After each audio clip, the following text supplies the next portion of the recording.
안녕하십니까? 자, 이번엔 여러분들이 전 시간에 이어서 대륙법계하고 영미법계, 경찰 개념 발달사 부분을 보도록 합니다. 아마 전 시간에는 대륙법계 개념 발달사의 맨 끝부분 조금 남겨놓고 아마 다 봤을 겁니다. 특징을 5가지를 봤는데 하나를 더 추가를 하고 영미법계로 가죠. 6번째는 지금 여기에 나와 있는 대륙법계는 누가 이렇게 개념이 발달되어 가는 것을 정리했을까, 영향을 줬을까? 이거는 행정법학자가 영향을 줬습니다. 그죠? 행정법학자의 영향이 있었다.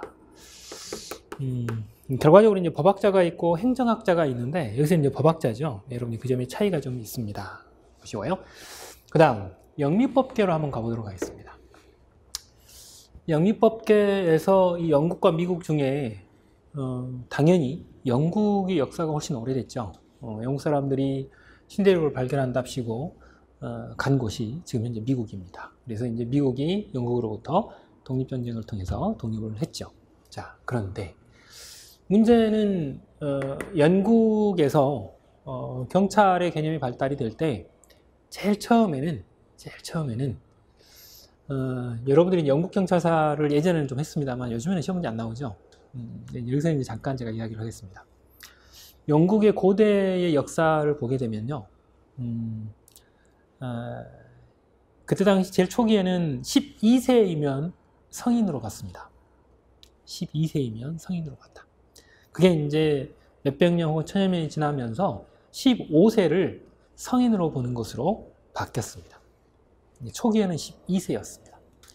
12세만 되면 특히 남자를 기준으로 했을 때 이걸 독립된 어떤 가정을 이룰 수 있는 이런 사람들로 취급을 했었습니다.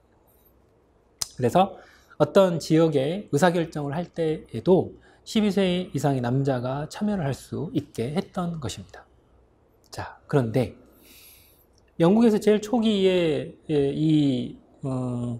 지금 우리나라 같으면 집성촌이겠죠. 근데 영국 같은 경우도 이런 사람들이 일정한 혈족들이 모여가지고 그네들이 이렇게 군락을 이루면서 살아가면서 어떤 이렇게 모여 살아가면서 자신들이 최소한의 질서도 유지하고 생명도 부지하는 이런 일들을 했습니다. 근데 문제는 이렇게 할 때에도 외부에서 침입이 오게 되면 대표적으로 거기서 질서를 유지할 수 있는 대표적으로 권한을 가지게 되는 사람을 선출했던 거예요. 즉 10가정당 한 사람의 대표자를 자기 스스로 뽑아가지고 그 사람에게 질서 유지를 시켰던 겁니다. 우리는 그걸 보고 10인조합장이라고 해요. 일명 이제 실제 영국 역사를 보면 티싱이라는 사람이 나와요. 그게 이제 10인조합장이에요. 그리고 이제 그 10인조합장이 10사람이 모여가지고 그 중에 또 대표자 한 명을 뽑아요. 실제로는 몇 명이 모여가지고 대표자 한 명 뽑은 것 같아요? 100명이 모여가지고 대표자 한 명 뽑은 거하고 똑같죠? 이걸 보고 100인조합장이라고 했어요. 그걸 100라고 합니다. 영어식으로 핸드로도 똑같죠? 이렇게 되어 있습니다. 그리고 100인조합장들이 여러 사람 모여가지고 그때 비로소 왕이 누군가를 지명을 해서 세금을 걷는 일을 시키고 했었어요. 그걸 우리가 샤이어라고 합니다. 영어식으로. 근데 이 영국의 역사를 읽어보면요. 고대부터 1829년 수도경찰청법이 만들어질 때까지 가장 중요한 기본 베이스가 되는 조직이 있어요. 뭘까요? 그게 바로 10인조합장이에요. 자신의 혈족으로 이루어진 10가정씩을 모아가지고 살아가게 되는데 그게 결과적으로 영국의 치안 유지의 기본 베이스가 됐던 거예요. 자기 스스로 10명의 혈족의 우두머리들이 모여가지고 그 중에 선출을 합니다. 이번에는 당신이 우리의 이제 우두머리시니까 질서를 유지하게 해주세요. 라고 해서 선출을 했습니다. 그래가지고 이제 질서를 유지하고 그 다음에 일정 기간 지나면 다른 사람에게 또 선출을 하고 이런 형태로 갔던 것이죠. 그게 바로 영국의 초기 질서 유지 방식이에요. 그런데 그게 몇 년을 갔다? 고대 시대부터 해가지고 1829년까지 갔어요. 어마어마하게 오랜 시간 동안 갔죠. 그 중간에는 별도의 치안 유지법이 나오지 않았습니다. 미안하지만. 그럴 정도로 아주 긴 시간 동안 치안 유지가 됐던 거예요. 지금 대륙법계를 보면 그 사이에 법이 엄청 나와요. 한국 경찰사만 보다 하더라도 고대사, 중세사, 근현대사 보시게 되면 법이 엄청 나오잖아요. 근데 영국은 그게 아니에요. 고대 시대부터 1829년 올 때까지 티싱으로 유지를 했어요. 자, 그래서 그 티싱이 굉장히 중요한 역할을 합니다.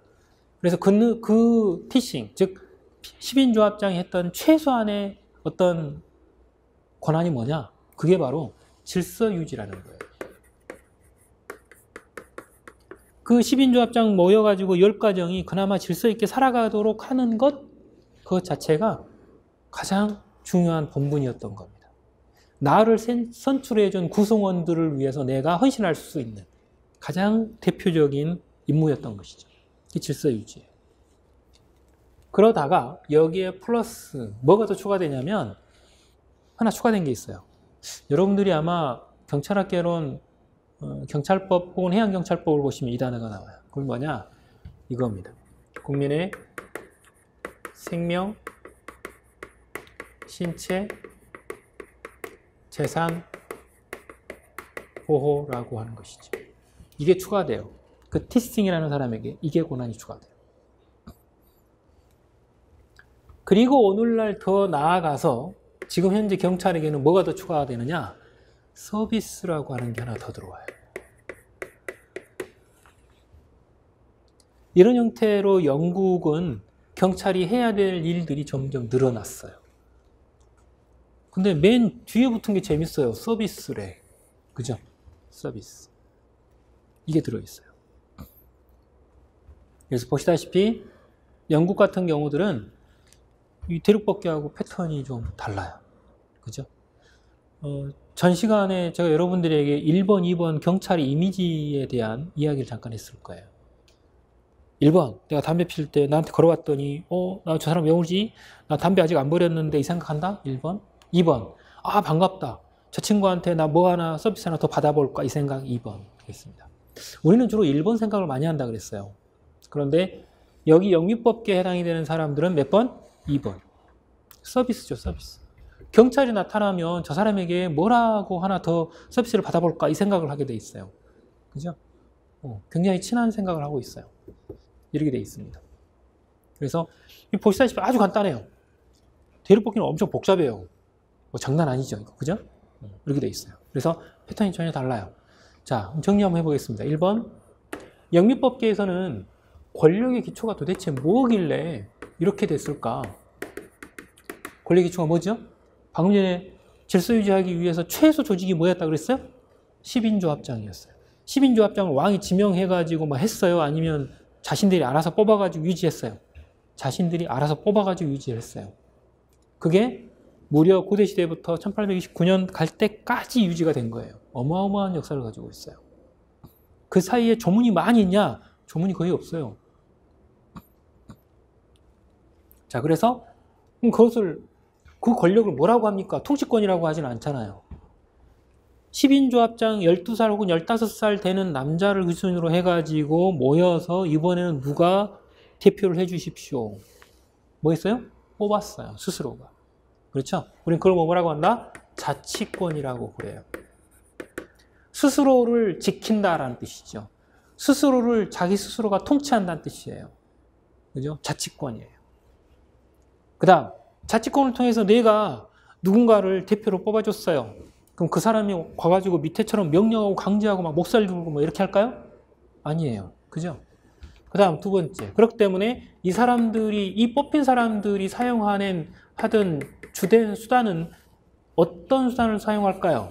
권력적 수단 아니면 비권력적 수단? 당연히 비권력적 수단을 써요. 그게 뭔데? 서비스라고 써졌네. 그죠? 서비스. 그 다음 세 번째. 어때요? 통치권이라고 하는 권한을 발동하는 역사가 막 줄어든다. 뭐 이렇게 돼야 됩니까, 이거? 아니잖아요. 뭐 이상하네. 다르네. 그죠? 자, 이거는 뭐냐? 권력 발동의 범위를 따지는 게 아니라요. 결과적으로 경찰의 역할이에요. 경찰의 역할이죠.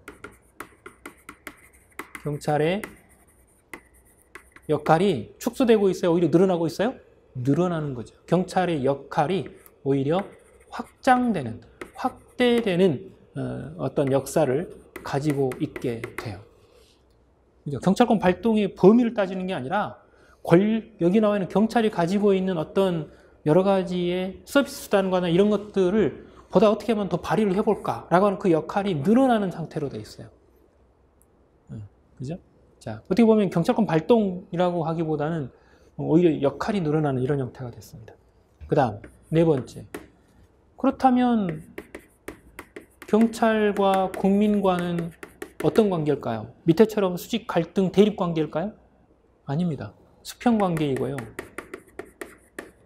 동반자 관계이고요. 친화적인 관계이고요.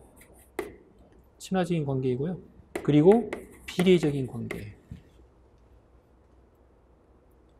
뽑아준 사람의 힘이 더 크면 클수록 뽑힌 사람의 힘도 커요. 그죠? 이런 형태로 가요. 그래서 다섯 번째. 어때요? 여기 맨 끝에 보니까 플러스가 돼가지고 결국에 서비스까지로 늘어났죠? 그래서 여섯 번째. 이렇게 경찰의 역할이 늘어나게끔 정립해 주도록 영향을 미친 학자들이 있어요. 무슨 학자죠? 경찰행정학자.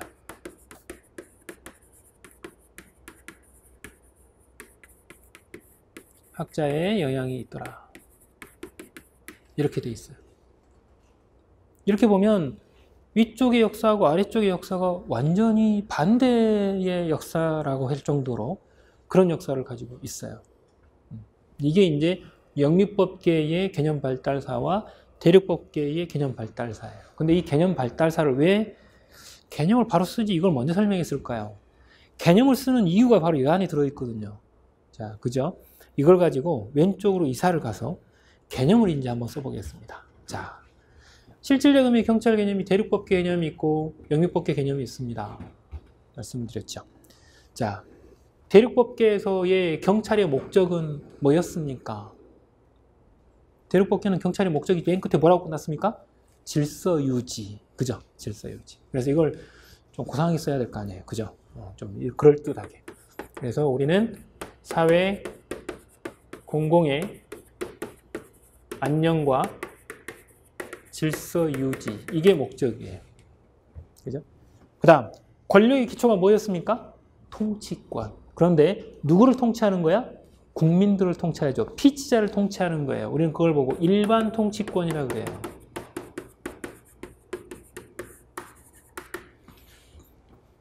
그 다음, 그 통치의 대상이 누군가요? 자기 스스로 통치하나요? 아니에요. 그게 아니고 일반, 여기도 일반이라고 붙어있기 때문에 일반 국민을 대상으로 삼아요. 일반 국민을 대상으로 삼습니다. 그리고 주된 수단이 뭐냐? 주된 수단이 뭐다?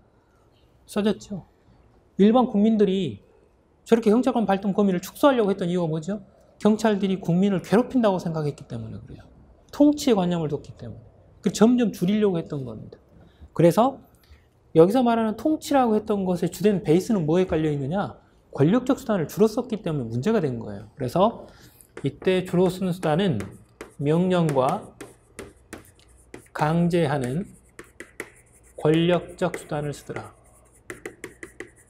혹은 권력적 작용, 이렇게 우리가 표현을 해요. 자, 이렇게 되면 대륙법계에서의 실질적음의 경찰 개념이다, 이렇게 보시면 됩니다. 이걸 줄줄이 읽으시기만 하면 실질적음의 경찰 개념이 됩니다. 자, 볼까요? 사회 공공의 안위와 질서 유지를 위하여 일본 통치권의 근거를 두고 일반 국민에게 명령 강제하는 권력적 작용. 이러면 실질적음의 경찰 개념이 됩니다. 이게 대륙법계식의 개념입니다. 여러분들이 일반적으로 경찰학개론에서 실질적음의 경찰 개념을 대라. 그러면 이렇게 돼야 돼요. 대륙법계 형태로. 그죠? 그 다음, 영미법계 패턴을 한번 봐볼까요? 영미법계 패턴은 뭐가 있죠? 질서 유지도 하셔야 되고요. 그죠? 질서 유지는 안 하는 게 아니잖아요. 기본이잖아요. 그죠? 질서 유지 하셔야 돼요. 거기다가 플러스 뭐 들어가나요? 국민의 생명, 신체, 재산도 보호하시고요.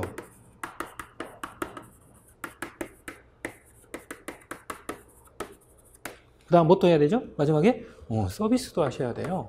그죠? 그 다음 권력의 기초가 뭐죠? 통치권이 아니라 그랬죠? 뭐라고 그러죠? 자치권이라고 합니다. 그 다음 대상은 누구신가요? 대상은 모든 국민 전체가 다 들어가요. 왜요? 내가 뽑아주기도 하지만 뽑힌 사람으로부터 뭔가를 받기도 해요. 그렇기 때문에 일반 국민만 들어가는 게 아니라 다 들어가요. 그죠? 모두 다 들어갑니다. 전체가 다 들어가죠. 이거는 특별하게 문제가 해결되지 않아요. 그 다음 주로 쓰는 수단이 권력적 수단을 쓰나요? 아니에요. 이 서비스로 있기 때문에 비권력적 수단을 주로 써요. 이렇게 진행이 되죠. 자, 그래서 보시다시피 실질적인 경찰 개념 둘로 이제 제가 나눠놨어요. 자, 그런데 이 중에 이제 어느 정도 이제 완성이 됐는데요. 여기서 이제 별표를 쳐야 될 때가 왔습니다. 그죠? 어느 정도 어떻게 시험 문제가 나오는가. 일단 시험 문제가 보면 6경 같은 경우에 1번에 이 문제 자주 걸린다 그랬죠. 형적 의미의 경찰과 실적 의미의 경찰 이렇게 비교하는 시험 문제 뭐 당연히 잘 나옵니다. 그죠? 별표 3개짜리죠. 자, 그런데 형적 의미의 경찰은 틀이 고정되어 있어요. 그죠? 보시다시피 틀이 고정되어 있습니다. 실정법상의 근거를 둬야 되고 보통 경찰위원이 하는 일이면 다 들어갑니다. 그래서 조직 중심의 개념입니다. 그리고 실무 중심입니다. 그리고 시대와 국가에 따라 차이가 있습니다. 이렇게 됐습니다. 뭐 이것이면 땡입니다. 그죠? 그런데 실질적인 경찰 개념 두 개를 써놨는데 이거 뭐하고 비교를 해야 됩니까? 당연히 대륙법규하고 비교를 하셔야 돼요. 형적 의미의 경찰과 실적 의미의 경찰 개념 비교하라 그럴 때 영역법규하고 비교하면 무조건 답이 틀려요. 그죠? 형적 의미의 경찰하고 실적 의미의 경찰 중에 대륙법규하고 비교를 하셔야 되는 거다. 그죠? 포인트입니다. 그리고 대륙법계의 실적 의미의 경찰 개념의 별표가 3개짜리예요. 그죠? 엄청 중요하죠? 그대로 쫙 암기를 하셔야 돼요. 근데 암기를 한다기보다는 뒤에 여기 변천사를 배우셨으면 이건 자동으로 떨어져야 돼요. 그럼 이 중에 제일 중요한 게 뭐냐? 제일 중요한 거 이겁니다. 통치권이라는 단어예요. 이 통치권에 뭐 들어있다 그랬죠? 경찰권 들어있다 그랬어요. 그죠? 자, 그래서 이 통치권이라는 이 단어로 인해서 줄어들다 보니까 여기까지 줄어든 거고요. 누가 싫어해서? 국민이 싫어해서. 뭘 자주 쓰니까? 이걸 자주 쓰니까. 이렇게 말씀드렸어요. 그죠? 떨어지게 됩니다. 영역법규는 제가 쭉 책으로도 한 번 더 정리를 해드리고요. 그 다음, 역사를 다시 한번 보는데 하나 제가 정리 안 한 게 하나 있죠. 맨 마지막에. 그죠? 대륙법계 것 중에 고대, 중세. 고대는 헌법, 중세는 국정전반, 경찰국가는 내무행정. 법치주의 중에 18세기 후반 정도부터 스타트가 되는 이 부분은 소극적 질서유지 이렇게 말씀드렸어요. 그런데 정리하면서 이 칸을 좀 넓게 비워놓은 놈이 하나 있어요. 그죠? 프랑스의 1795년 제화형벌법전 있습니다. 이 부분이 문제인데요. 이 프랑스사는 우리나라하고는 약간 좀 달라요. 그래서 여러분들이 이해를 해주셔야 될 부분이 하나 있어요. 뭐죠? 프랑스의 1795년 제화형벌법전은 시험 문제에 엄청 잘 나옵니다. 그죠? 이거는 시도 때도 없이 나올 수도 있는 그런 부분인데 이 프랑스 역사는 우리나라 역사하고 달라서 제화형벌법전 일부 조문을 보면 경찰행정을 둘로 구분을 해요. 둘로 구분합니다. 하나는 행정경찰이 있고요. 하나는 사법경찰이 있어요. 정확하게 표현하면 제화형벌법전 제18조를 보면 행정경찰이라고 하는 것은 범죄 예방을 주목적으로 하고 질서 유지를 주목적으로 해요. 질서 유지. 그죠? 그런데 사법경찰은 뭐라고 하느냐? 범죄가 발생된 뒤에 범죄를 진압하고 그리고 체포, 수사하는 일을 주로 합니다. 이렇게 말합니다. 그래서 목적이 두 개가 달라집니다. 달라집니다. 그럼 여기서 질문이 하나 나갑니다. 제화형벌법전 18조에서 이렇게 지금 구분을 했다라고 했어요. 뭐 16조하고 18조하고 관계가 있는데 어쨌든 간에 이렇게 되어 있습니다. 그러면 프랑스 사람들은 이 행정경찰과 사법경찰 중에 어느 쪽은 경찰이라고 불렀지만 어느 쪽은 경찰이라고 아예 취급 안 했어요. 어느 분야 할까요? 어느 쪽이 경찰이라고 할까요? 어느 쪽을 프랑스에서는 이때 당시에 행정경찰과 사법경찰 중에 어느 쪽을 경찰이라고 주로 표현했다? 답은 행정경찰입니다. 답은 행정경찰입니다. 사법경찰은 애초에부터 경찰이라고 보지 않았습니다. 이유가 있습니다. 뭘까요? 행정경찰은 행정작용으로 해석을 했어요. 즉 행정부가 해야 될 일로 생각을 했습니다. 그런데 사법경찰은 안에 보시면 수사하는 내용이 들어있어요. 그러다 보니까 이걸 사법작용으로 해석을 해요. 애초부터 누가 해야 될 일이다? 법원이 해야 될 일이라고 생각을 해버려요. 그러다 보니까 행정작용에 속하는 행정경찰만 경찰이라고 생각을 하고 사법경찰은 경찰이라고 아예 안 불렀어요. 그래서 여기서 시험 문제가 나가죠. 행정경찰과 사법경찰을 분리한 세계 최초의 법전이 무엇입니까? 그러면 프랑스의 1795년에 제화형벌법전, 이렇게 시험 문제가 나오죠. 이거는 완전 생기초죠. 그죠? 이렇게 돼요. 이게 이거예요. 그 다음 여기까지가 이 설명이에요. 이 보시면 법치국가 중에 프랑스의 1795년 당시에는 무엇만 경찰이라고 불렀다? 이 보시다시피 범죄 예방과 질서 유지만 경찰이라고 불렀어요. 결과적으로 소극적 질서 유지만 들어있는 것이죠. 맞죠? 자, 그런데 이게 시대를 또 흘러가요. 시대를 또 흘러서 또 쫙 갑니다. 근데 언제가 되느냐? 제2차 세계대전입니다. 제1차 세계대전 그러면 안 됩니다. 제2차 세계대전입니다. 제2차 대전이다. 제2차 세계대전 때에 변화가 나타나는데 문제는 이 개념이 어디로 흘러가요. 어디로 흘러갈까요? 프랑스의 이 개념이 어디로 그 다음에 흘러갑니까? 독일로 흘러갑니다. 독일로 흘러간 게 그 다음에 어디로 갑니까? 일본으로 들어갑니다. 일본 들어갔다가 그 다음에 어디로 가나요? 그 다음에 한국으로 오죠. 아시죠? 이 역사는 이렇게 흘러가는데 제2차 세계대전 때 결과적으로 프랑스는 미안하지만 파리가 거의 붕괴 상황이 되는 상태에서 승전국이 됐고요. 독일, 일본, 한국은 승전국이다, 패전국이다? 패전국 되시겠습니다. 그죠? 패전국이 됩니다. 연합군이 이 안에 들어오게 되죠. 그리고 쪼개지는 상황이 발생됩니다. 이랬을 때 제2차 세계대전 때 패전국에 해당이 되는 독일, 일본, 한국에 연합국이 들어오게 돼요. 이때 당시 이제 미국이죠. 미국이 들어오게 되는데 영미법계의 흐름이 여기에 이제 가미가 되기 시작합니다. 이 나라에 들어와 보니까 여기에 나와 있는 행정경찰을 누가 혼자 다 하고 있더라. 경찰이라는 조직이 이걸 다 하고 있더라는 거예요. 그죠? 어마어마한 권한이 이 미국 사람들의 시각에서 봤을 때는 있었던 것이죠. 그래서 이걸 어떻게 하려고 그래요? 이걸 쪼개기 시작해요. 쪼개가지고 일반 행정기관으로 넘겨주고 막 이런 일을 하기 시작해요. 자, 그래서 여기서 이제 개념이 하나 더 나오죠. 근데 개념이 뒤에 벌어지기 위해서는 이 개념이 행정경찰은 행정경찰이래. 이게 협의일까요? 광의일까요? 이건 광의의 개념이에요. 넓은 의미죠. 넓은 의미의 행정경찰이었었는데 경찰이 이걸 다 하던 것을 누구에게 넘겨주기 시작합니까? 일반 행정기관에게 넘겨주기 시작해요.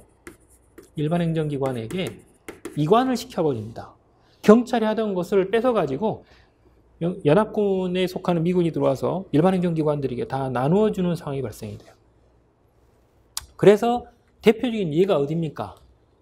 예를 들어서 산림청에 산림경찰이 들어오죠. 산림경찰. 그죠? 그 다음 지금 우리나라 같으면 국토교통부. 그죠? 그죠? 자, 국토교통부입니다. 국토교통 같은 이런 부분에 대해서는 건축경찰이 들어와요. 그 다음 보건복지부죠. 보건복지부 같은 경우는 위생경찰 내지는 영업경찰이라는 이런 조직들이 만들어져요. 이렇게끔 경찰이 예전에 하던 걸 전부 다 뽀개가지고 나눠가지고 이렇게 일반 행정기관에 나눠져 버리는 상황이 발생이 돼요. 예전에 경찰이 하던 것을 이제는 경찰이 안 하는 조직으로 남겨주는 상황이 발생됩니다. 우리는 이걸 뭐라고 한다? 우리는 이걸 보고 예전에는 경찰이 했다가 지금은 안 한다. 이래서 비경찰화라고 표현을 합니다. 비경찰화 작용 혹은 비경찰화 현상 이렇게 우리가 표현을 하죠. 이것도 시험 문제가 잘 나오죠. 그래서 왼쪽을 우리가 광의 행정경찰이라고 한다면 이렇게 일반 행정기관으로 넘어간 것을 우리는 뭐라고 한다? 협의의 행정경찰이라고 하죠.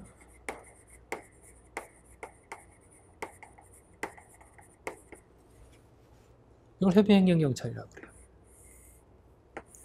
그러면 경찰은 사라졌습니까? 아닙니다. 그럼에도 불구하고 그대로 경찰이 권한을 가지고 있는 것도 있더라. 예전에도 경찰이 하고 지금도 경찰이 그대로 권한을 갖고 있는 것도 있는데 그게 뭐냐? 그게 바로 보안경찰이더라 라고 하는 거예요. 이게 보안경찰이에요. 이거는 예나 지금이나 보시다시피 어김없이 예전에도 경찰이 하시고 지금도 경찰이 그대로 한다라고 해서 유지를 하고 있는 부분이죠. 이걸 보안경찰이라고 그래요. 실제로 정확하게 표현한다면 보안경찰이라는 말 앞에 이게 학문적인 의미이기 때문에 강학상이라는 말을 붙이는 게 더 정확하기는 해요. 왜냐하면 이 보안경찰은 해양경찰학개론이나 경찰학개론 뒷부분 강론을 가시게 되면 간첩 잡는 경찰을 가리키는 대공경찰을 의미하는 보안경찰이 또 하나 있어요. 그건 실무상 보안경찰이에요. 근데 여기서는 실무상 보안경찰이 아니고 강의하는 이론상 부분이기 때문에 그런 보안경찰 이렇게 말해요. 그래서 오늘날 이 보안경찰의 가장 대표적인 부분이 어디냐면 주로 풍속경찰, 객관식에서 풍속경찰 많이 나오죠? 말 그대로 이제 선량한 풍속을 유지하는 풍속경찰, 그리고 경비경찰, 교통경찰, 육경일 때는 교통경찰이에요. 해경일 때는 이제 해양에서의 문제가 되죠. 해양안전, 그죠? 그리고 이런 부분들이 이 안에 들어가요. 그래서 해양경찰도 이 부분에 포함이 될 수 있습니다. 이론상으로는 소방도 이 안에 들어갑니다. 이론상 소방도 이 안에 들어가죠. 다 들어갑니다. 이렇게 되어지더라라고 하는 거예요. 그래서 지금 현재 보시면 경찰이 하는 것만 표시한다면 뭐라고 표시해야 돼요? 보안경찰이라고 표현을 해야 돼요. 그죠? 자, 그래서 다시 한번 정리를 해보죠. 맨 앞쪽으로 한번 가봅니다. 대륙법계의 경찰 개념 형성 편천사를 보시게 되면 고대는 헌법 정치, 중세시대는 국정 전반, 그리고 경찰국가 시대는 내무행정, 그리고 법치국가 초기 단계에서는 소극적 질서 유지, 그리고 제2차 세계대전 이후에는 보안경찰로 넘어가는 이런 형태를 띠더라. 이 순서도 또한 시험 문제가 이미 나온 바 있죠. 이렇게 되어집니다. 자, 이렇게 되면 이제 전체 설명이 어느 정도는 끝나 있고요. 세부적인 내용들은 제가 교재에 체크를 하고 여러분들에게 마지막 질문을 또 하는 시간이 있을 겁니다. 잠깐 교재를 한번 봅니다. 교재 1번 테마를 먼저 그냥 순서대로 쭉 가죠. 이번에는 1번 테마의 제목은 대륙법계 국가의 경찰 개념의 형성과 변천입니다. 아마 경찰학개론을 하셨던 분들은 상당히 익숙한 그런 부분이죠. 먼저 고대 국가를 보시게 되면 폴리스하고 폴리티아라고 하는 개념을 거기 써놨을 겁니다. 그래서 원칙적으로 지금 현재 폴리스의 어원은 폴리티아입니다. 그죠? 자, 그리고 이제 경찰의 개념을 보시게 되면 헌법 또는 질서 있는 공동사회를 우리는 경찰의 개념의 해석으로 일단 설명을 했어요. 그렇기 때문에 실제로 이때 당시에 도시국가라고 하는 폴리스에서의 일체 정치를 다 경찰이라고 했고 특히 헌법을 지칭하는 말로 폴리스를 썼었습니다. 그래서 원칙적으로 이제 고대 국가에서는 정치, 특히 헌법을 가리킨다 이렇게 생각하시면 되고요. 그 다음 중세시대는 14세기부터 16세기입니다. 이렇게 말씀을 드렸죠. 먼저 프랑스의 경찰 개념입니다. 국가 목적, 국가 작용, 국가의 평온한 질서 있는 상태 이거를 프랑스에서는 경찰이라고 했고 그 다음에 15세기 말에 이 프랑스의 개념이 독일로 계승이 됩니다. 물론 이 부분에서 기출문제가 나오는 건 아시죠? 독일에서 프랑스로 간 게 아니라 프랑스에서 독일로 간 겁니다. 그 순서도 기출문제가 있고요. 그래서 이런 개념에서 이제 공동체의 양호한 질서 상태 이렇게 우리가 표현을 한다더라 이렇게 말씀을 드렸습니다. 그리고 이제 16세기로 가시게 되면 독일의 제국경찰법 1930년대에 보시게 되면 교회행정, 지금 제가 판사했을 때는 종교행정이라고 그랬죠. 이 교회행정의 권한을 제외한 일처의 국가행정을 가리킨다라고 했습니다. 그렇죠? 이 결과적으로 이 교회행정의 권한을 배제할 수밖에 없는 사회적인 어떤 이슈를 갖고 있어요. 보시다시피 군주에게 신이 권한을 수여했기 때문에, 그죠? 그렇기 때문에 저 신을 터치할 수는 없었습니다. 그래서 교회행정 내지는 종교행정을 이탈시켰던 것이죠. 자, 이렇게 되어지고요. 그래서 결과적으로 중세시대까지는 신은 존재하는 시대입니다. 그죠? 신이 존재하는 시대이고요. 그 다음 경찰국가 시대를 봅니다. 18세기인데요. 17세기를 거쳐서 18세기로 갑니다. 17세기에 있어서는 국가작용의 확대 분화 현상이 바로 수행됩니다. 이때 국가작용에서는 크게 두 가지로 구분이 된다 그랬죠. 국가목적적 작용과 사회목적적 작용. 국가목적적 작용이라고 하는 것은 국가의 존립안전을 목적으로 하는 부분을 가리키는 것으로 행정에는 네 가지가 있다 그랬습니다. 군사, 재정, 외교, 사법 이렇게 말씀드렸어요. 그리고 이제 사회목적적 작용에는 내무행정을 가리키는 것으로 소극적 질서유지와 적극적 복리 증진 이 두 가지를 합쳐서 일컫는 말입니다. 이렇게 말씀을 드렸죠. 물론 그렇기 때문에 이때 당시 즉 경찰국가 시대의 경찰 개념은 외교, 군사, 재정, 사법을 제외한 내무행정을 가리키는 말로 우리가 해석을 하면 됩니다. 자, 이때 당시에 거의 특징이 잠깐 서술되어 있습니다. 서극적 질서유지뿐만 아니라 적극적 복지 증진을 위해서 경찰권 발동이 가능했던 그런 상황입니다. 당연한 이야기죠. 이렇게 되면서 결과적으로는 절대 군주, 즉 군주가 국민들의 어떤 사회적인 생활에 대해서 구체적으로 구속력 있는 명령을 발할 수 있는 그런 상태였고 그 군주의 그 명령, 강제권은 결과적으로는 형벌권이라는 형태로 구체화가 되어서 국가가 아주 막강한 권한, 막강한 행정력을 가질 수 있었던 그런 형태입니다. 그리고 지금 같으면 공무원이죠. 그때 당시에는 관료라고 했는데 이 관료들도 이 국왕의 절대적인 권력에 복종할 수밖에 없었고 헌신할 수밖에 없었습니다. 그리고 이런 관료에 해당이 되는 공무원들도 왕이 사생활과 상관없이 아주 막강한 어떤 제한을 줄 수 있고 명령을 할 수 있는 이런 상황이었을 것이다. 즉 기본권도 아주 쉽게 국왕이 간섭을 할 수 있었던 그런 시대가 바로 경찰국가 시대이다. 근데 이때 주의할 점이 하나 나타납니다. 뭐냐면 내무행정이라는 이 영역과 사법이 분리되는 현상이 발생돼요. 그죠? 경찰과 사법이 분리되는. 결과적으로 경찰과 다른 행정이 분화되는 현상이 이 경찰국가 시대 때 발생됩니다. 즉 경찰과 행정의 분화, 이러면 경찰국가 시대, 이렇게 여러분들이 아마 알고 계셔야 될 그런 부분이죠. 그 다음 여기서 이제 19세기의 경찰국가 시대로 가게 됩니다. 물론 이때 뭐 칸트의 계몽 철학이나 지금 말씀드렸던 법치국가, 그 다음에 이제 민주주의, 그리고 이제 자연법 사상, 자유주의, 개인주의, 이런 여러 가지의 사상들이 여기에 영향을 미쳐서 결과적으로는 프랑스 대혁명이라고 하는, 여러분 교재에 나오지 않지만 여기에 아주 치명타를 먹이게 됩니다. 그러면서 결과적으로 자유주의적인 자연법 사상에다가 이제 권력 분립, 법치주의, 민주주의 이런 부분들이 두각을 나타내게 되죠. 그러면서 결과적으로 만들어진 법전, 뒤에 소개가 되지만 그 법전들에 의해서 보시게 되면 서극적 질서 유지, 그리고 이것을 위한 위험 방지만이 경찰의 본연의 임무로 줄어들게 됩니다. 즉 복리 증진은 경찰의 임무에서, 즉 목적에서 사라지게 되는 이런 형태가 된다. 그리고 20세기 법치국가입니다. 제2차 세계대전 때죠. 보안경찰을 제외한 협의의 이 경찰 사무가 일반 행정기관들에게 분장되어지는 이런 상황이 발생이 됩니다. 우리는 그걸 이제 비경찰화이다, 이렇게 우리가 표현을 했었죠. 그래서 20세기 이후의 법치국가에서는 강학상의 보안경찰만이 경찰의 개념으로 나타나게 됩니다. 그래서 전체적으로 보시게 되면 여기 순서로 나와 있는 것처럼 이제 정치, 그 다음에 국정 전반, 그 다음 내무행정, 그 다음에 위험 방지, 그 다음 보안경찰, 이런 형태로 줄게 되더라, 이렇게 보시면 됩니다. 이게 이제 대륙법계의 역사이고요. 그 다음 2번 테마를 봅니다. 독일과 프랑스에서의 소극적인 경찰 개념 확립 과정, 그래서 법전을 소개하는 시간인데요. 독일 거 나오고 그 다음에 프랑스 게 나옵니다. 독일 걸 보시게 되면 프로이센의 일반 란트법이 들어있죠. 1794년. 이거는 이제 칸트의 계몽 철학하고 자연법 사상이 여기에 영향을 미칩니다. 그럼 여기서 질문을 하나 드릴까요? 기존에 경찰학개론을 하셨던 분들도 질문을 답을 하셔야 됩니다. 자연이 뭡니까? 자연의 개념, 자연법 사상, 자연법. 그리고 자연이라는 단어를 이 경찰학개론에도 굉장히 많이 씁니다. 자연이 뭡니까? 혹시 기존에 강의를 들으셨다면 개념이 나와야 됩니다. 뭐죠? 답은 국가 성립 이전의 자연 상태를, 즉 자유로운 사회 구성원들의 상태를 자연이라고 합니다.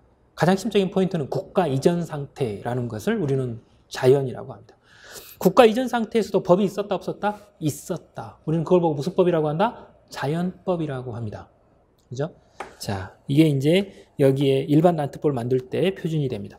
그래서 거기 쌍가루 2번을 보면 조문이 나와 있는데 뭐 조문을 물론 전체적으로 다 보셔야 됩니다. 근데 거기 가장 핵심적인 단어, 객관식 문제 풀 때 거기에 딱 들어있는 단어가 있어요. 그게 바로 절박한 위험이라는 단어가 들어있어요. 이 절박한 위험이라는 단어가 들어있으면 프로이선의 일반 난특법이다 이렇게 보시면 됩니다.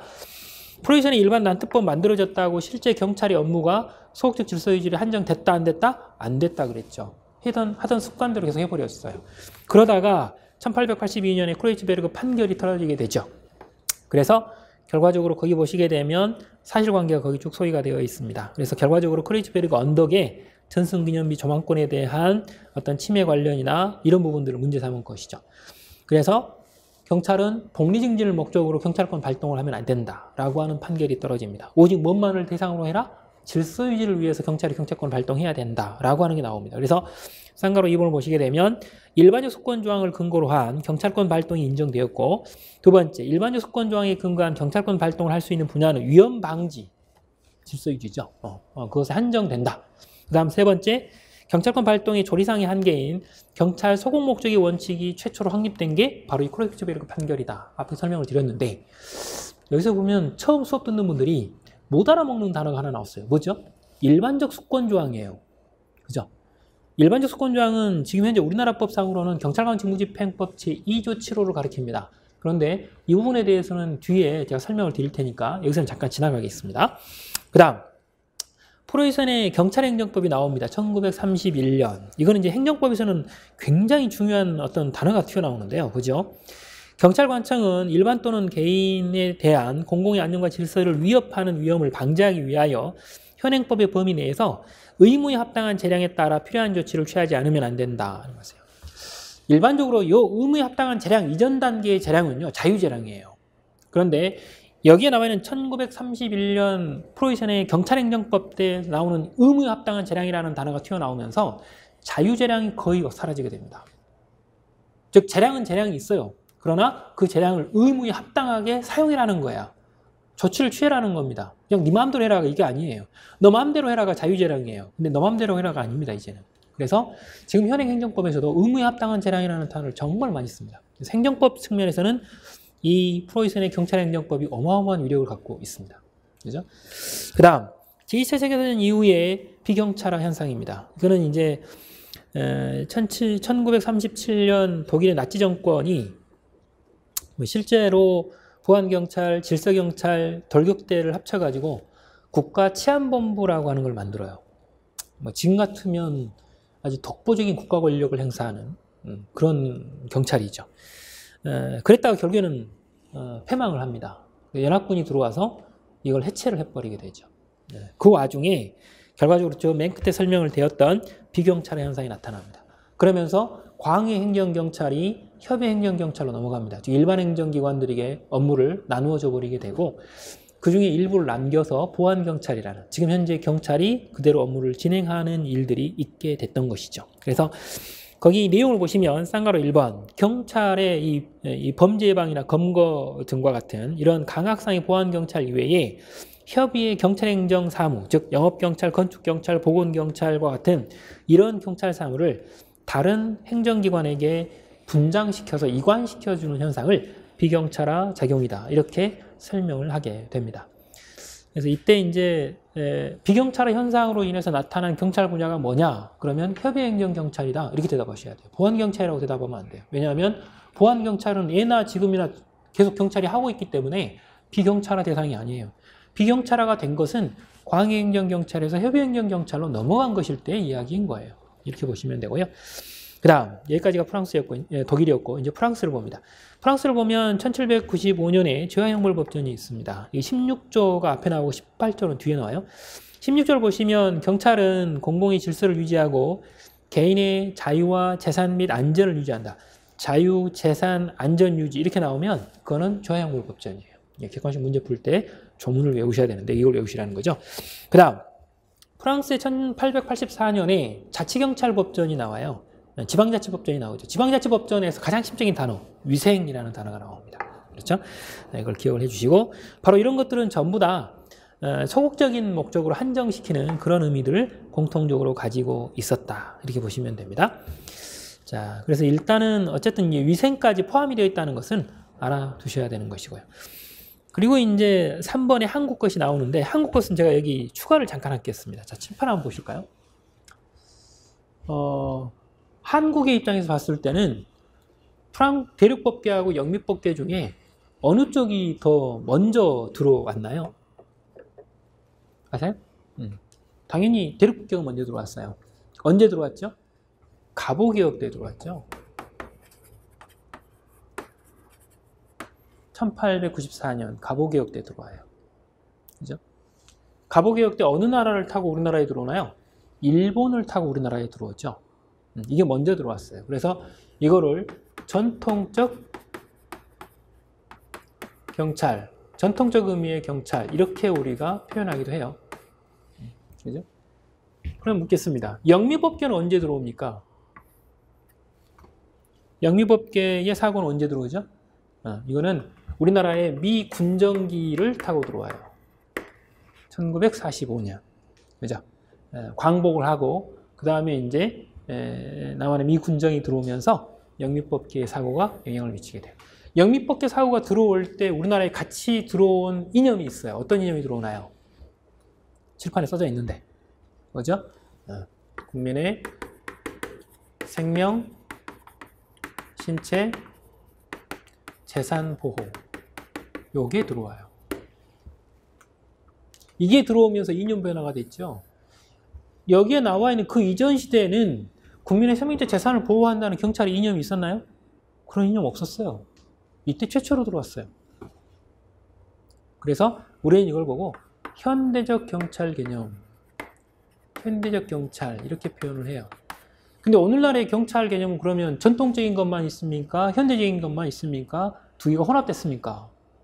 답은 혼합됐습니다. 그죠? 혼합됐습니다. 물론 이제 지금 현재도 아직까지도 실질적인 경찰 개념을 말해라. 그러면 대륙법계로 덜덜덜 이야기를 해주셔야 돼요. 그죠? 자, 이렇게 됩니다. 그걸 설명하는 게 3번 테마입니다. 3번 테마입니다. 자세한 것은 한국경찰사를 할 때 제가 소개를 해드리고, 그 다음 4번 테마로 가보겠습니다. 4번 테마는 대륙법계 경찰 개념과 영미법계 경찰 개념의 비교입니다. 이 중에 가장 중요한 걸 골라주십시오. 그러면 두 번째 줄, 권력의 기초를 저는 골라요. 권력의 기초. 대륙법계는 무슨 권의 기초를 둔다? 통치권의 기초를 둔다. 영미법계는 무엇의 기초를 둔다? 자치권의 기초를 둔다. 이게 말씀드렸죠? 양쪽이 구분됩니다. 그 다음, 이 경찰과 국가와 사회와의 관계, 즉 경찰과 국민과의 관계 이렇게 설명을 하는데, 대립적인 관계, 그럼 대륙법계. 비친화적이고 반비례적이고 수직적이다 대륙법계. 그리고 이거 정반대로 가면 영미법계 이렇게 갑니다. 그래서 이제 친화적이다 비친화적이다 이 단어는 순경시험에서 시험 문제가 나왔었어요. 6경 순경시험 기출문제죠. 설문입니다. 여러분들 이제 기출문 설문이고요. 그 다음 경찰 개념 형성 과정을 보시게 되면 대륙법계 같은 경우는 경찰권 발동 범위의 확대 역사 이렇게 제가 설명을 했었죠. 그런데 영미법계는 뭐라고 그랬어요? 경찰의 역할 기능의 확대 역사 이렇게 설명을 드렸잖아요. 그래서 패턴이 전혀 다릅니다. 확대냐 축소냐 이것만 포인트가 있는 게 아니라 뭐가 확대되고 뭐가 축소되는지를 같이 알아두셔야 됩니다. 그죠? 그 다음 경찰의 개념 형성 과정에서도 방금 전에 말씀드렸던 권력 발동 범위 그러면 대륙법계예요. 경찰의 역할과 기능 뭐 기능과 역할 이렇게 하면 영미법계 이렇게 소개를 하시면 되겠습니다. 그 다음 논의의 초점을 보시는 이 부분도 이제 별표는 한 2개 정도 되는 그런 부분이죠.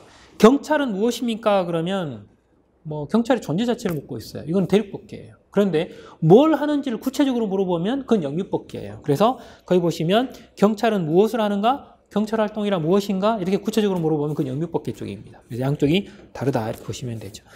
그 다음에 경찰의 정의 부분은 별표가 3개짜리입니다.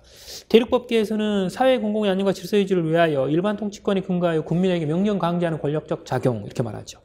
그러나 영미법계에서는 뭐라 그래요? 시민을 위해서 법 집행도 하지만 뭣도 한다? 서비스도 합니다. 즉 서비스를 하는 기능과 역할을 수행하는 조직체 이렇게 돼 있어요. 그게 영미법계의 경찰의 개념이에요. 그 다음 행정경찰과 사법경찰이 구분이 있는 쪽은 프랑스의 1795년 저항불법전 때문에 대륙법계예요. 그러나 영미법계는 경찰이 당연히 수사를 하는 것이라고 생각해요. 그렇기 때문에 영미법계는 행정경찰과 사법경찰의 구분이 없어요. 그죠? 그 다음 경찰 조직의 특성을 보시게 되면 성격을 보시면 대륙법계 같은 경우는 중앙 집권화된 국가경찰 체제를 가지고 있는 것이 지금도 상당수예요. 그런데 영미법계는 지방 분권화된 이 자치경찰제를 취하고 있어요. 그래서 여기서 이제 제가 여러분들에게 참고 삼아 경찰청의 수를 제가 이야기를 해드려요. 영국은 경찰청의 수가 혹시 몇 개? 52개. 영국은 52개입니다. 미국은 몇 개? 미국은 몇 개인지 몰라요. 세고 있는 사이에 늘고 줄어요. 그래서 18,000개 정도 된다. 학자들이 이렇게 말해요. 땅덩어리도 큰데 경찰청의 숫자도 많아요. 그죠? 18,000개가 넘는 것으로 예상을 합니다. 이렇게 되고요. 그리고 이제 거기 보면 주로 사용하는 수단도 대륙법계는 권력적 수단을 주로 쓰지만 영미법계는 비권력적 수단을 주로 써요. 자, 이렇게 돼 있습니다. 양자 구분을 하시고. 그 다음에 5번 테마가 경찰 개념의 구분입니다. 그래서 행정경찰과 형식적 의미의 경찰과 실적 의미의 경찰 구분이 이제 마지막 정리를 하고 있는 그게 5번 테마의 검정색 동그라미 1번 부분인데요. 뭐 조직적이고 제도적인 측면으로 간다. 그거는 형식적 의미. 그리고 성질, 작용, 활동 중심이다. 그러면 실적 의미의 경찰 이렇게 됩니다. 그 다음에 경찰의 의 부분은 형식 의미의 경찰은 개념 요소가 딱 두 가지만 있다 그랬죠. 실적 의미의 실정법상 근거가 있어야 되고 보통 경찰기관이 있냐? 뭐 두 가지. 그죠? 실정법, 보통 경찰기관. 그 다음 실질적 의미의 경찰 개념에서는 대륙법계를 더하시라고 그랬어요. 그죠? 그렇습니다. 이게 이제 사실은 행정법학계에서 주장하는 개념입니다. 그래서 행정법학계에서 이제 논의하는 게 바로 소위가 된 거고요. 그 다음에 경찰학계에서는 참고 삼아 보시면 돼요. 제가 별표 안 칩니다. 그죠? 자, 이 대륙법계 형태로 나타나는 요거는 별표가 3개짜리입니다. 그죠? 그 다음, 성질을 보시게 되면 실무에서 정립된 것은 형식적 의미의 경찰입니다. 그러나 지금 여기 실질적 의미의 경찰 개념은 정확하게 표현하면 학문적 개념입니다. 학문적으로 정립되었다.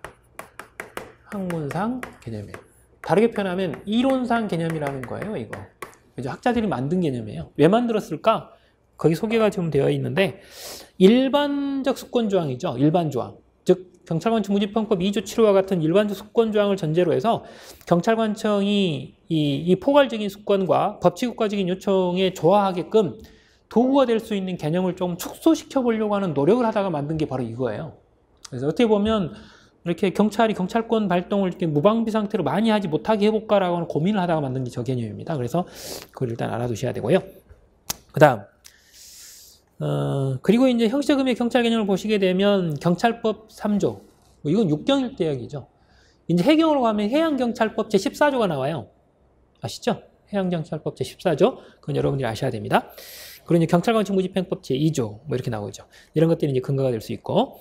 그리고 이제 해양경찰 같은 경우는 해양경비법이 나와요. 해양경비법. 예, 그것도 이제 여러분들이 조금 이따 또 구경을 하시게 되겠죠. 그 다음. 그리고 실질적 의미의 경찰 개념에 있어서는 거기 쌍가루 2번 부분을 여러분들이 조심하셔야 돼요. 경찰 조직이 아닌 다른 국가기관의 이 권력작용을 모두 포함하는, 즉 명령 강제하는 이런 부분들이 포함이 되어 있는 이런 부분들이 들어가 있어요. 그래서 화살표를 봅니다. 일반 행정기관에서도 경찰 기능을 담당할 수 있다고 할 때 이 경찰 기능 그랬어요. 이때 경찰 기능이 뭐죠? 질서 유지잖아요. 근데 이 질서 유지를 누가 한다는 거죠? 일반 행정기관이 한데 일반 행정기관이 하는 질서 유지는 형식 의미의 경찰 개념이 아니에요. 그죠? 실적 의미의 경찰 개념입니다. 그래서 뒤에 보면 개념이 자동적으로 딱 떨어지는 이런 형태로 가는 것이고요. 자, 그래서 밑에 보시면 내용들이 나와 있는데 이 실적 의미의 경찰 개념이 보시다시피 이거는 어느 나라에서 온 걸까요? 정확하게 표현하면 지금 이 사용된 이 부분은요. 독일 거예요. 독일 걸 쓴 거예요. 그래서 여러분들 거기 정리가 돼 있죠? 학문적으로 정립된 개념이 바로 실적 의미의 경찰 개념의 이 내용인데 이거는 독일의 행정법에서 딸려온 겁니다. 프랑스 거라고 그러면 틀립니다. 이거 지금 빨간색으로 썼어요. 조심하셔야 돼요. 자, 이렇게 표현을 합니다. 그 다음 이거 프랑스 거라고 하면 틀린다. 이거는 시험 문제가 엄청 많이 나왔죠? 조심하셔야 돼요. 자, 그리고 이제 마지막 정리하면서 하나 이제 질문을 또 드려보겠습니다. 교재는 거기 5번 테마에 보면 검정색 동그라미 2번에 한 페이지 넘기게 되면 형식적 의미의 경찰과 실적 의미의 경찰의 비교 부분이 나와요. 제가 여기다 그림 하나 그릴게요. 거기 나와 있는 그림인데요. 이거 하고 마무리하겠습니다. 이게 전체 경찰 영역입니다. 왼쪽의 동그라미가 형식적 의미의 경찰이고요. 오른쪽의 동그라미가 실질적 의미의 경찰 개념이에요. 이랬을 때 A 영역, B 영역, C 영역, D 영역 이렇게 나눴습니다. A, B, C, D 이렇게 나눴는데 기초적인 질문을 드릴게요. A, B, C, D 중에 보통 경찰기관, 해양경찰청이나 경찰청이 업무로 하고 있는 영역은 어디일까요? A, B, C, D 중에 어디? 생각하셨죠? A하고 B입니다. 왜요? 여기 형식적 의미의 경찰 개념의 개입 요소 안에 보면 왼쪽에 보시면 아시겠지만 보통 경찰기관이 개입 요소에 포함되어 있죠. 그렇기 때문에 동그라미가 이렇게 형성되어서 A하고 B가 지금 경찰에서 직접 하고 있는 거예요. 경찰기관들이 하고 있는 일입니다. 그럼 묻겠습니다. C는 누가 하는 거죠? 경찰이 아닌 일반 행정기관이죠. 얘가 바로 일반 행정기관이에요.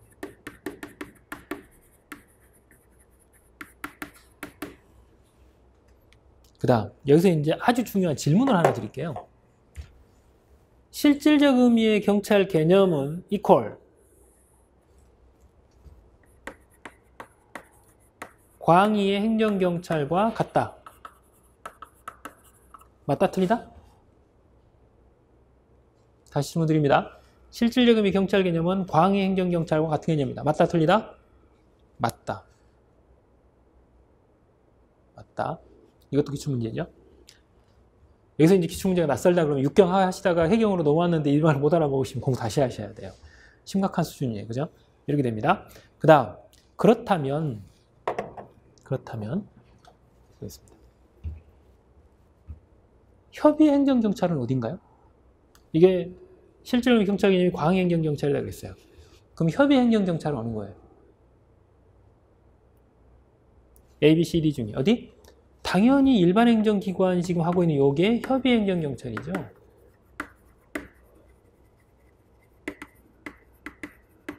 그럼 보안경찰은 어느 건가요?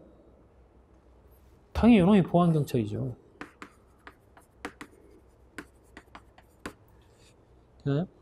네. 보안경찰과 협의행정경찰을 합치면 광의행정경찰이 된다. 그게 실질적인 경찰 개념입니다. 그죠? 그 다음 그럼 결과적으로 요게 행정경찰이라는 건데 그럼 사법경찰은 어디로 가나요? 우리나라에서 사법경찰 어디로 갑니까? A, B, C, D 어니? 그렇죠. A. 여기 사법경찰이 이 안에 지금 들어있어요. 요 안에 사법경찰이 들어있어요. A가 이퀄 사법경찰이 아니라 A 영역 안에 사법경찰이 들어있다는 뜻이에요. 이해를 잘 하셔야 돼요. 자, 이렇게 되면 이제 질문을 드리겠습니다. 이제 제목을 다 썼죠?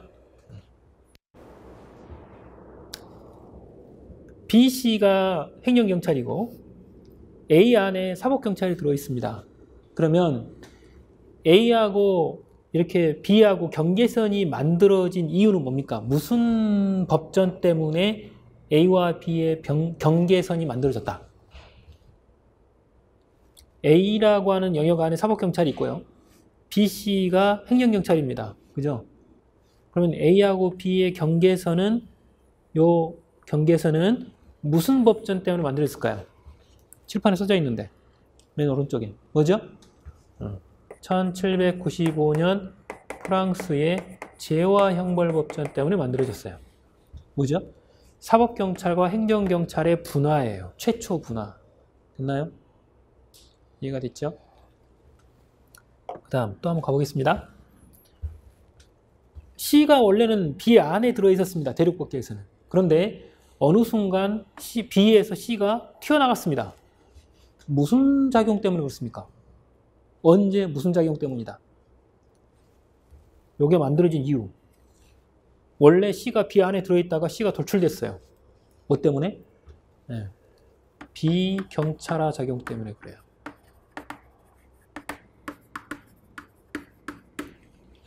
됐나요? 그냥 무작정 외우시면 안 돼요. 그죠? 이유가 다들 있어요. 이 그림은요, 제가 맨 마지막에 설명한 이유가 있어요. 물론 설명을 앞에 거 다 해야 이걸 풀 수 있는 것도 있지만, 이것만 정확하게 이해가 되면 제가 이 OT를 빼고 기본 강의 지금 두 번째 시간인데 이 2시간 한 게 이 안에 다 들어있어요. 그죠? 이거 못 맞추면 2시간 다시 보셔야 돼요. 그죠? 이렇게 돼 있어요. 그 다음 여기서 묻겠습니다.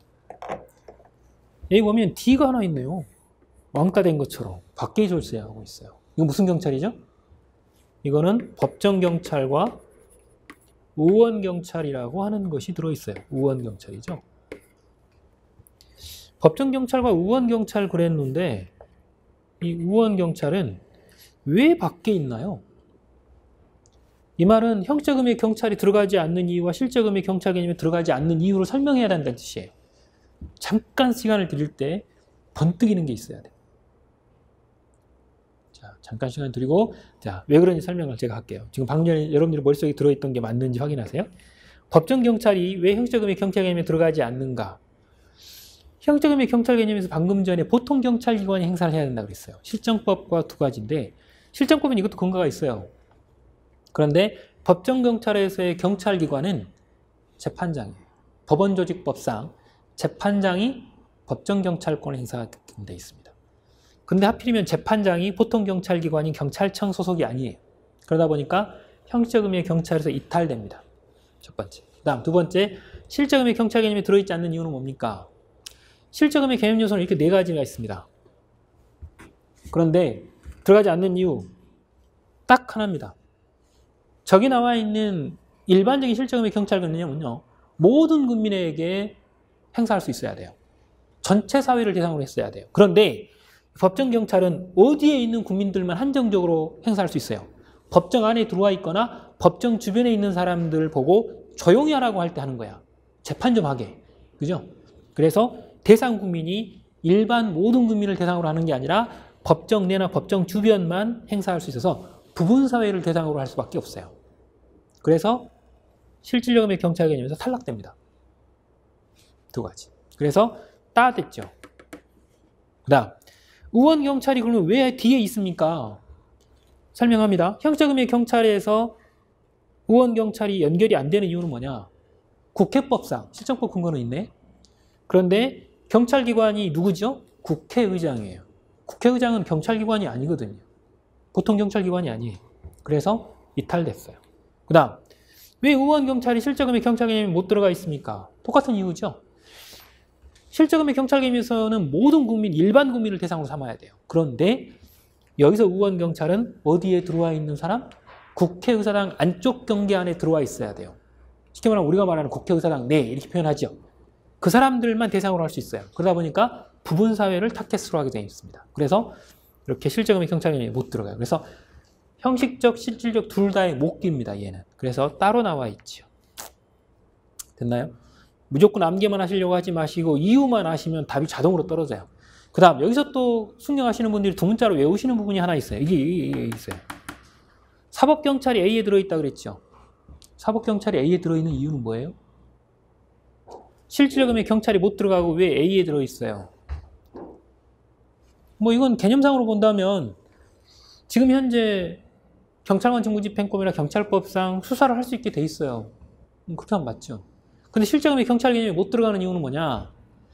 실적 의미의 경찰 개념에서 첫 번째는 공공의 안전과 질서 유지라는 것은 위험 방지라고 하는 것으로 범죄 예방을 목적으로 할 때 쓰는 단어예요. 그런데 수사라고 하는 것은 이 사법경찰의 수사인데요. 수사는 범죄를 진압하고 체포하고 수사할 때 하는 이야기예요. 범죄 발생 이유를 대상으로 하죠. 그러다 보니까 사법경찰 내지는 수사경찰은 실적 의미의 경찰 개념이 못 들어가요. 목적이 일단 안 돼요. 그 다음 두 번째, 대상도 안 돼요. 대상이 일반 국민이어야 되는데 일반 국민 전체를 대상으로 하는 게 아니라 형사소송법상 피의자와 참고인에게만 할 수 있어요. 그래서 A에 들어있어요. 그 다음 이렇게 못 들어가는 게 세 개가 더 있어요. 두 번째, 서비스죠. 서비스는 비권력적이기 때문에 실적 의미의 경찰 개념은 못 들어가요. 그 다음 세 번째, 정보경찰이 있어요. 정보경찰은 목적 자체가 사회 공공의 안녕과 질서 유지를 목적으로 하는 게 주된 목적이 아니에요. 국가안전 보장이 주된 목적이에요. 그 다음 또 하나는 정보 수집을 할 때 비권력적 수단을 사용하도록 돼 있어요. 권력적 수단이 아니에요. 그래서 실적금액 경찰에 못 들어가요. 그 다음 또 하나 못 들어가는 게 있어요. 실무상 보안경찰이에요. 실무상 보안경찰은 우리가 말하는 국가보안법이나 간첩 잡는 경찰을 가리키는 말이에요. 그래서 목적 자체가 사회공공의 안전과 질서 유지를 목적으로 하는 게 아니라 국가안전 보장을 목적으로 합니다. 그래서 목적 자체가 안 되기 때문에 A에 들어있어요. 그래서 이런 형태로 구조가 나타납니다. 그래서 여러분들 거기 보시게 되면 5번 테마의 검정색 동그라미 2번 설명이 지금 나와 있는 게 제가 설명드린 내용이에요. 별표는 3개짜리죠. 전체가 3개짜리예요. 두 문자로 많이 외우시는 부분 이 부분인데 두 문자로 외우시려고 하지 마시고 이유만 간단히 생각하시면 자동적으로 답이 툭 떨어지죠. 그 다음 시험 문제가 많이 나오는 거, 뭐 보안경찰에서 시험 문제 많이 나오는 게 뭐나요? 풍속경찰 많이 나오죠. 경비경찰 많이 나옵니다. 뭐 육경 같으면 교통경찰이는 해경이니까 뭐 교통경 필요 없고요. 좀 이렇게 나옵니다. 자, 이렇게 보시면 되고, 그 다음에 이제 5번 테마의 맨 마지막에 보면 판례들이 잠깐 소개가 되어 있습니다. 크로이츠베르그 판결은 방금 전에 소개를 했고요. 그 다음 블랑코 판결이 있어요. 이 블랑코 판결은 이제 프랑스 판결인데요. 블랑코는 소년 이름입니다.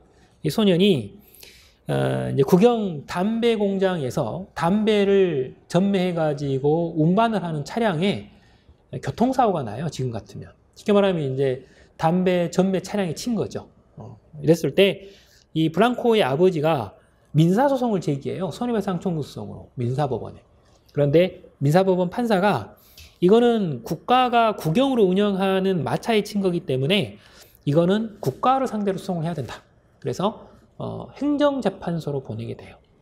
그래서 최초의 행정재판소 사건이 되고요.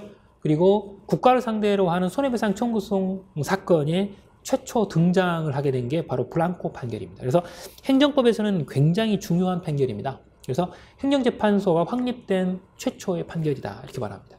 이 행정재판소라고 지금 번역을 해서 제가 써놨는데 행정법 학자들은 꽁세유됐다라고 하는 게 원래 이 불어입니다. 꽁세유됐다. 이걸 해석을 해가지고 이제 국참사원으로 번역하기도 하고 행정재판소로 번역하기도 합니다. 그 다음 미란다 판결입니다. 아마 형사소송법에서 이거는 많이 나오죠. 에스코베도 이 두 개는 형사소송법 배우시다 보면 많이 나왔을 겁니다. 그렇게 보시면 되고, 그 다음 독일의 티토 판결입니다. 이거는 조금 이따가 이어지는 경찰의 임무를 보시면 그때 이어서 설명을 해드릴 수 있는 그런 부분이죠. 자, 이렇게 해서 이제 이론 두 번째 시간까지 일단 마치는데요. 보시다시피 제가 판서를 지금 굉장히 길게 했습니다. 이쪽 끝에 저쪽 끝까지 갔는데 이거 여러분들이 한번 정리를 하셔야 됩니다. 쭉 한번 여러분들이 쓸 수 있으면, 써볼 수 있으면 정말 완벽하고요. 쓰지 못한다 하더라도 한번 스킵을 하셔야 돼요. 책 보시기 전에 이걸 먼저 하셔야 돼요. 복습할 때는. 써가지고 한번 보시고, 그 다음에 책 보시면서 포인트 잡으시고, 기출문제 있는 거 한번 보시고, 그러면 됩니다. 기출문제 표시가 어느 정도 되고, 점선 밑줄이 있는 부분들이 기출문제가 있는 부분입니다. 기출문제 표시를 안 하더라도. 그렇기 때문에 마무리 하시면서 한 번씩 확인을 해주시면 감사하겠습니다. 이렇게 마치겠습니다. 감사합니다.